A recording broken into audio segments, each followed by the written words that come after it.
Oke, Assalamualaikum warahmatullahi wabarakatuh. Alhamdulillahirrabbilalamin. Pada kelas 10 SMK Al-Falah, mudah-mudahan yang dirahmati oleh Allah, kita lanjutkan kembali materi minggu lalu babnya ya. Ini saya buat video karena kondisi kita yang sedang pandemi. Mudah-mudahan dengan keadaan seperti ini tidak membuat kita susut untuk dalam semangat belajarnya. Oke. Nah, kemudian kita lanjutkan materi selanjutnya tentang substansi dakwah Rasulullah di Mekah. Ini saya bacakan ya, nanti saya jelaskan. Menurut beberapa riwayat yang sahih, Nabi Muhammad SAW pertama kali diangkat menjadi Rasul pada malam hari tanggal 17 Ramadan saat usianya 40 tahun. Gitu ya. Jadi Nabi diangkat menjadi Nabi pada saat malam 17 Ramadan. Beliau waktu itu umurnya 40 tahun. Gitu ya. Lah, bentuk pengangkatannya bagaimana? Ya, ini dengan cara pada saat itu Malaikat Jibril datang untuk membacakan wahyu pertama yang disampaikan kepada Nabi Muhammad SAW, yaitu Quran surat Al-Alaq. Ya kan? Jadi dengan adanya turunnya wahyu pertama, yakni ini ya, Iqra bismi rabbikal ladzi khalaq khalaqal insana min 'alaq iqra wa rabbukal akramul ladzi 'allama bil qalam 'allamal insana ma lam ya'lam. Nah, inilah 1 sampai 5 ini adalah ayat pertama kali yang turun kepada Nabi Muhammad.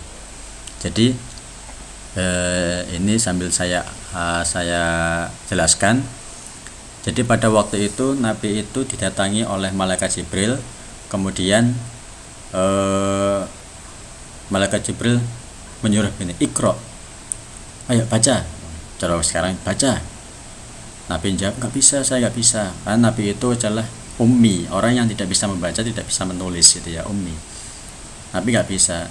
Lagi baca, Iqra, saya nggak bisa. Arah didekap kan ya, Nabi didekap dari belakang gitu. Kemudian ayo Iqra bismi rabbikal ladzi khalaq, dan Nabi menyerukan Iqra bismi rabbikal ladzi khalaq, dan seterusnya. Nah, inilah dari sini kita bisa mengetahui bahwasannya metode pengajaran Al-Qur'an itu dengan cara kita bacakan dulu, kemudian diikuti oleh murid. Nah, itu ya. Ini metode yang benar sebenarnya ya. Yang sangat tepat. Tapi kalau muridnya banyak dan tidak memungkinkan untuk membacakannya satu persatu, ya nggak perlu seperti itu, tidak apa-apa. Ini lanjut. Itulah wahyu pertama yang diterima oleh Nabi Muhammad SAW sebagai awal diangkatnya menjadi Rasul. Kemudian Nabi Muhammad SAW menerima ayat Al-Quran secara berangsur-angsur dalam jangka waktu 23 tahun. Lah, itu tak jelaskan. Jadi Al-Quran itu turunnya nggak sekaligus gitu ya. Memang turunnya sekaligus, tapi dari Baitul Izzah atau tempat di alam sana, alam malaku sana, Allah menurunkan langsung secara semuanya ke langit.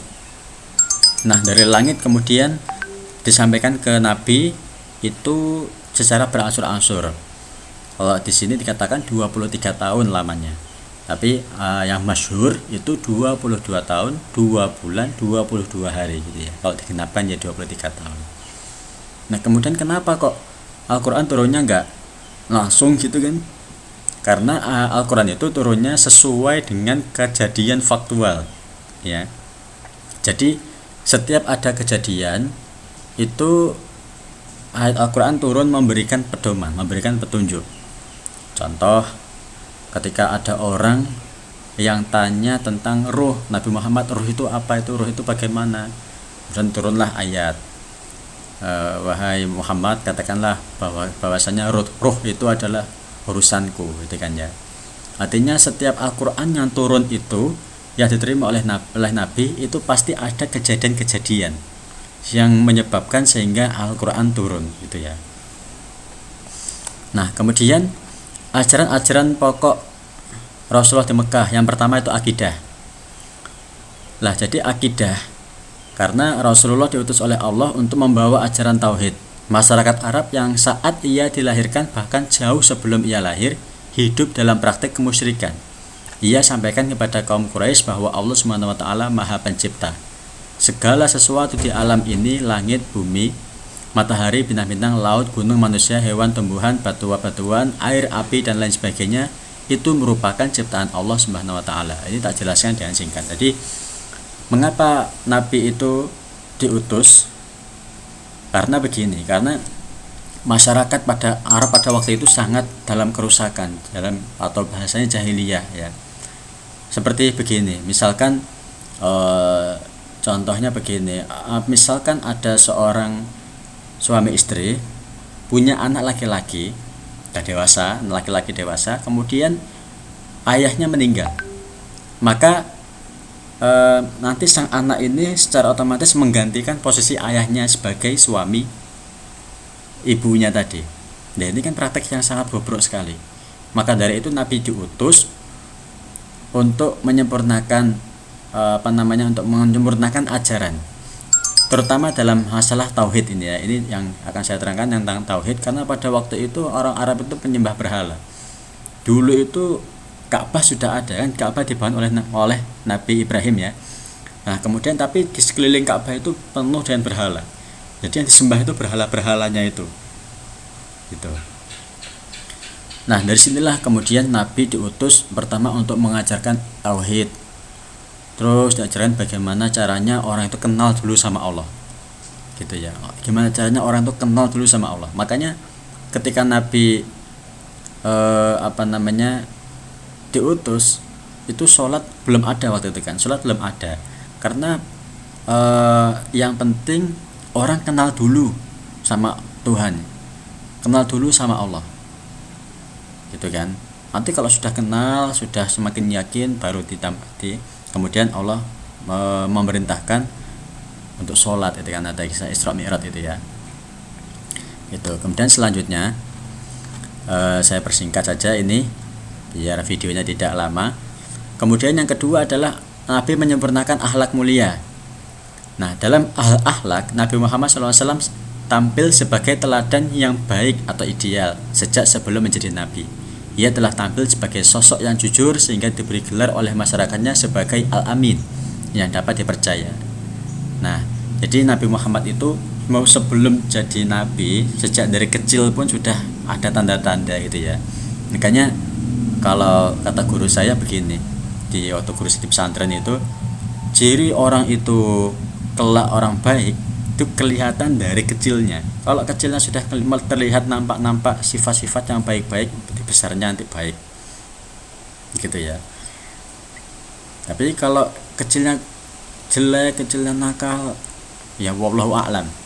Allah sang pemilik alam raya ini. Bisa jadi ya jelek terus sampai akhir hayatnya, kadang kecilnya jelek tapi ya besarnya juga baik, gitu ya. Yang jelas kalau kecilnya itu punya sifat-sifat yang baik tentang ketuhanan, tentang sifatnya, tentang akhlaknya yang baik, biasanya nanti sampai besar juga akan baik. Nah, maka dari itu Nabi diutus untuk menyempurnakan akhlak, karena akhlak pada waktu itu sangat bobrok sekali, seperti yang saya ceritakan tadi, berzina, membunuh, judi-judian, minum, kemudian anak menggantikan posisi bapaknya menjadi suami saat bapaknya meninggal. Artinya ini yang dipersempurnakan oleh Nabi Muhammad, sehingganya perlu diperbaiki akhlaknya.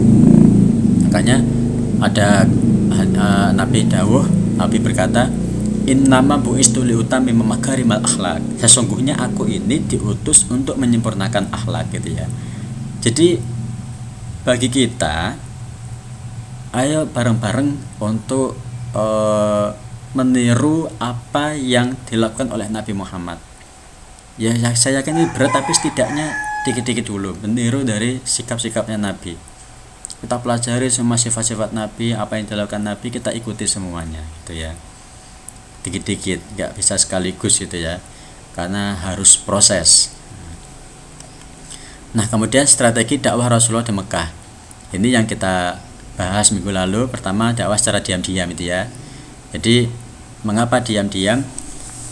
Karena pada waktu itu orang Quraisy itu keras-keras kan, sikap sifatnya keras, karena nanti kalau ada yang berbeda malah ditentang besar-besaran.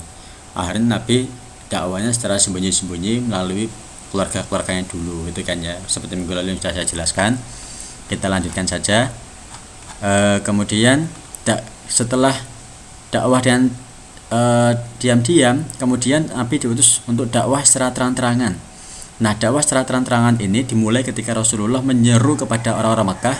Ia berdiri di atas sebuah bukit dan berteriak dengan suara lantang memanggil mereka.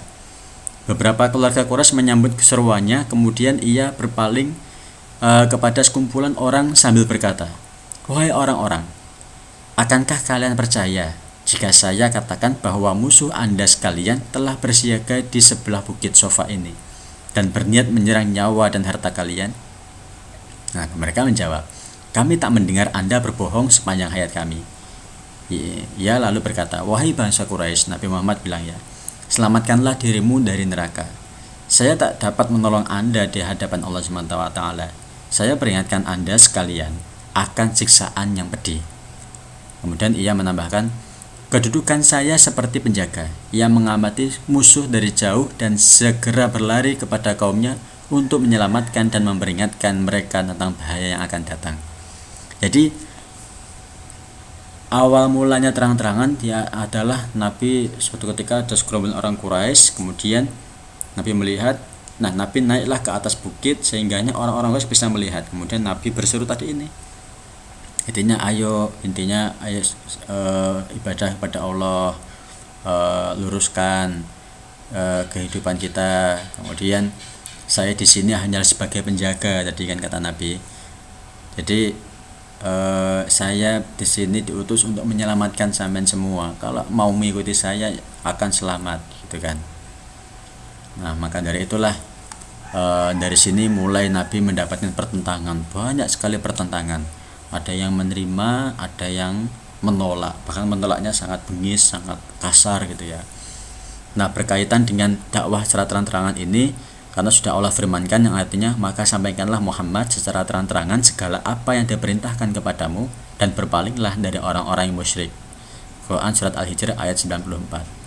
Inilah dalil perintah bahwa Nabi diutus oleh Allah untuk dakwah secara terang-terangan lagi, nggak sembunyi-sembunyi lagi gitu ya. Nah, kita lanjutkan lagi. Nah, di saat Nabi dakwah secara terang-terangan ini, Nabi mendapat dukungan dari istrinya Siti Khadijah dan juga pamannya sendiri Abu Thalib. Sini saya baca, saya langsung jelaskan saja. Dari kalangan keluarga, Nabi mengajak paman-pamannya termasuk Abu Lahab dan Abu Jahal. Ini paman kandung ya, yang terkenal sangat menentang dakwah Rasul. Mereka menolak mentah-mentah ajakan Rasulullah SAW, seraya mengatakan bahwa agama mereka lah yang paling benar.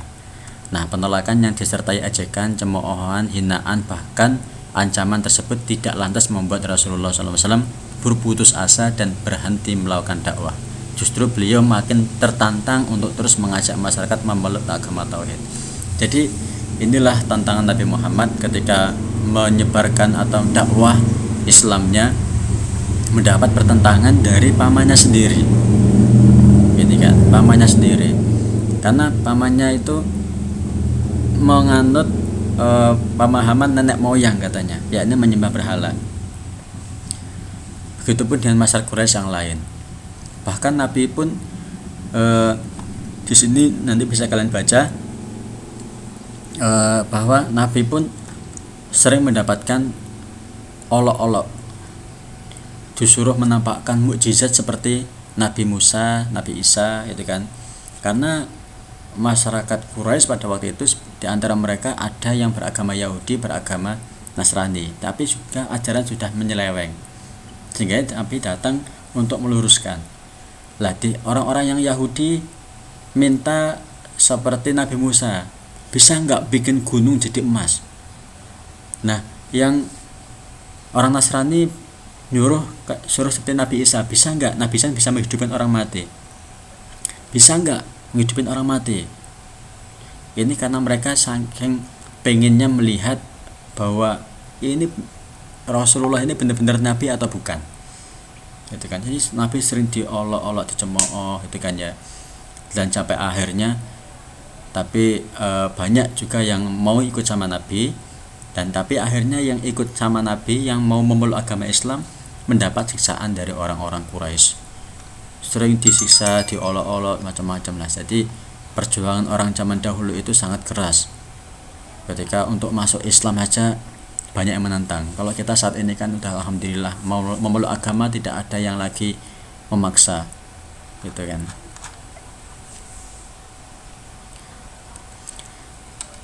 Nah, langsung di sini kita lihat reaksi kafir Quraisy terhadap dakwah Rasulullah.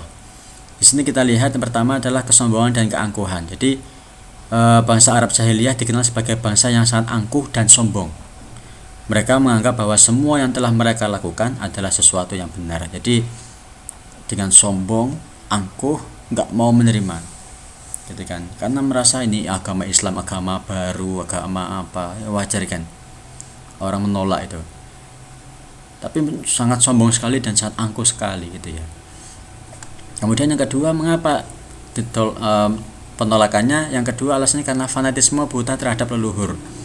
Karena mereka orang masyarakat Arab jahiliyah itu masih berpegang teguh dengan ajaran nenek moyangnya, ajaran menyembah berhalanya itu, sehingga mereka sangat fanatik sekali. Ini loh ajaran saya benar, ini loh sudah agama turun temurun dari nenek moyang, saya suruh ganti agama, ibaratnya begitu, gitu ya. Kemudian yang ketiga, eksistensi dan persaingan kekuasaan. Jadi mereka tidak mau memeluk agama Islam, selain juga itu menentang Rasulullah karena khawatir tentang kekuasaan nanti diambil alih oleh Rasulullah. Jadi mereka nggak mau. Dari sinilah mereka menolak, ketika menolak untuk menerima ajakan Rasulullah. Nah, kemudian sini contoh-contoh penyiksaan Quraisy terhadap Rasulullah dan para pengikutnya di sini. Nah, ini contoh-contohnya. Yang pertama, suatu hari Abu Jahal melihat Rasulullah di sofa. Ia mencerca dan menghina, tetapi tidak ditanggapi oleh Rasulullah, dan ia beranjak pulang.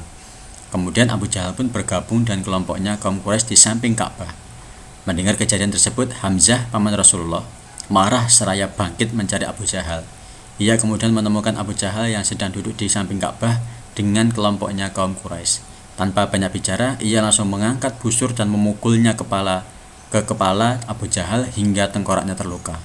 Saking jengkelnya itu, karena paman Nabi yang bernama Hamzah ini sangat sayang dengan Nabi Muhammad, menerima ajakan Rasulullah, gitu ya. Dan ini yang kedua, pokoknya ini nanti saya kirim filenya, bisa kalian baca. Ini contoh-contoh seperti Nabi pernah dijerat lehernya ketika sedang tawaf ya, diseret dari belakang, tarik pakai surban gitu kan, diseret. Nah, kemudian di sini ada perjanjian Aqabah. Nah, perjanjian Aqabah ini adalah sebuah perjanjian. Awal mulanya begini, Nabi Muhammad itu mendatangi kabilah-kabilah yang datang ke Arab. Karena pada zaman jahiliyah itu ada musim haji. Musim haji ada. Namun tata cara hajinya itu sudah menyeleweng dari apa yang diajarkan oleh Nabi Ibrahim. Mereka hanya berkeliling gitu aja, tawaf itu aja tanpa membaca apa-apa. Intinya sudah keluar dari aturan yang diajarkan oleh Nabi Ibrahim. Nah, kemudian banyak sekali kabilah-kabilah yang sangat menolak Nabi, gitu ya. Intinya sangat ditolak, bahkan ada yang memfitnah, mengolok-olok. Setiap orang yang datang dari orang luar yang datang untuk melaksanakan haji, diajak Nabi untuk membenarkan tata cara haji atau membenarkan untuk masuk Islam, untuk mengenal Tuhan, mereka sama menolak mentah-mentah. Nah, tapi suatu ketika Nabi datanglah pergi ke Yasrib. Yasrib itu sekarang Madinah. Nah, di Madinah itu karena Nabi itu punya kerabat, atau ayahnya pun itu punya kerabat yang banyak berada di Madinah, sehingganya ketika Nabi ke Madinah banyak yang menerima dengan baik, dan Nabi kemudian menyampaikan dakwahnya, dan di sanalah banyak orang Madinah yang menerima Nabi Muhammad, ajaran Nabi Muhammad, agama Islam ya. Nah, dari situlah kemudian Nabi memberikan perjanjian kepada orang-orang Madinah. Nah, perjanjiannya itu ada diantaranya tidak menyekutukan Allah, gitu kan ya, tidak mencuri, tidak berzina, tidak membunuh anak-anak, tidak menyumpah dan memfitnah baik di depan atau di belakang, dan menolak berbuat kebaikan. Jadi perjanjian-perjanjian yang diminta oleh Nabi Muhammad kepada orang-orang Yasrib, atau sekarang istilahnya adalah Madinah. Nah, kemudian dari tentang Nabi Muhammad dakwah di Mekah, dari sini kita bisa menerapkan perilaku mulianya. Apa yang bisa kita tiru dari perjuangan dakwah Rasulullah di saat periode Mekah? Di antaranya adalah memiliki sikap tangguh, gitu ya. Artinya Nabi Muhammad itu walaupun mendapatkan pertentangan yang sangat luar biasa, bahkan sama pamannya sendiri, beliau tidak pernah berhenti, gitu ya. Terus pokoknya, walaupun sering dicaci maki bahkan dilempari, terus pokoknya tangguh, tidak kapok, pokoknya terus mendakwahkan ajaran Islam, itu ya. Maka dari itu, dari sini juga kita bisa menirunya.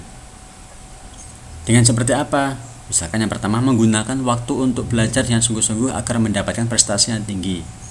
Ayo bareng-bareng gunakan waktu yang baik, yang tangguh ya. Waktu adalah ilmu. Jadi jangan sampai waktu kita terbuang sia-sia. Lakukan sesuatu yang bermanfaat, gitu ya. Kemudian secara terus-menerus mencoba sesuatu yang belum dapat dikerjakan sampai ditemukan solusi untuk mengatasinya. Kalau belajar sesuatu yang sulit, jangan yaudahlah nggak bisa aku, jangan gitu. Mungkin kita bisa istirahat dulu, kemudian nanti belajar lagi. Pokoknya kalau belum ketemu harus terus dicari, gitu ya. Kemudian melaksanakan segala peraturan di sekolah sebagai bentuk pengamalan sikap disiplin dan tanggung jawab. Nah, ini kita harus dari meneladani sikap Nabi Muhammad ketika dakwah di Mekah, kita harus tiru bagaimana kita di sekolah taat peraturan, aturan-aturan yang ada di sekolah ditaati. Nah, gitu ya. Ini juga demi mendapatkan ilmu yang bermanfaat ya. Jadi kalau sampai semua tidak patuh dengan ibu gurunya, jangan harap mendapatkan ilmu yang bermanfaat. Kemudian menjalankan segala perintah agama dan menjauhi larangannya dengan penuh keikhlasan. Ini ayo bareng-bareng kita jalankan apa yang sudah diperintahkan dan apa yang sudah dilarang. Yang diperintahkan jalankan, yang sudah dilarang jauhi sejauh-jauhnya, gitu ya. Bareng-bareng dengan saya jadilah orang yang bertakwa, gitu ya. Kemudian tidak putus asa ketika mengalami kegagalan dalam meraih sesuatu keinginan. Jadikanlah kegagalan sebagai cambuk agar tidak mengalaminya lagi di kemudian hari. Artinya kalau gagal lagi, gagal ulangi lagi, gagal ulangi lagi, terus, gitu ya. Kemudian selanjutnya memiliki jiwa berkorban. Di sini cara menyisihkan waktu sebaik mungkin untuk kegiatan yang bermanfaat. Jika misalkan kalian memiliki kesibukan yang luar biasa, sempatkanlah belajar atau baca Al-Quran. Kalau nggak disempetin nggak sempat, bener ini ya. Kalau nggak disempatkan nggak sempat. Kemudian mendahulukan kepentingan bersama di atas kepentingan pribadi. Kalau ada orang yang lebih membutuhkan, ada kebersamaan yang sifatnya itu kebersamaan, lebih dahulukan ketimbang pribadi. Ini kalau mendahulukan pribadi berarti kita egois, ya kan? Kemudian menyisihkan harta untuk membantu orang lain yang membutuhkan. Kalau kita punya harta yang lebih, beri. Kalau misalkan hanya sedikit kita nggak punya, ya apa yang kita bisa bantu, gitu kan? Nah, mungkin ini saja yang bisa dapat kita pelajari ini ya. Nanti soal akan saya sampaikan di deskripsi video. Mungkin itu saja. Terima kasih. Assalamualaikum warahmatullahi wabarakatuh.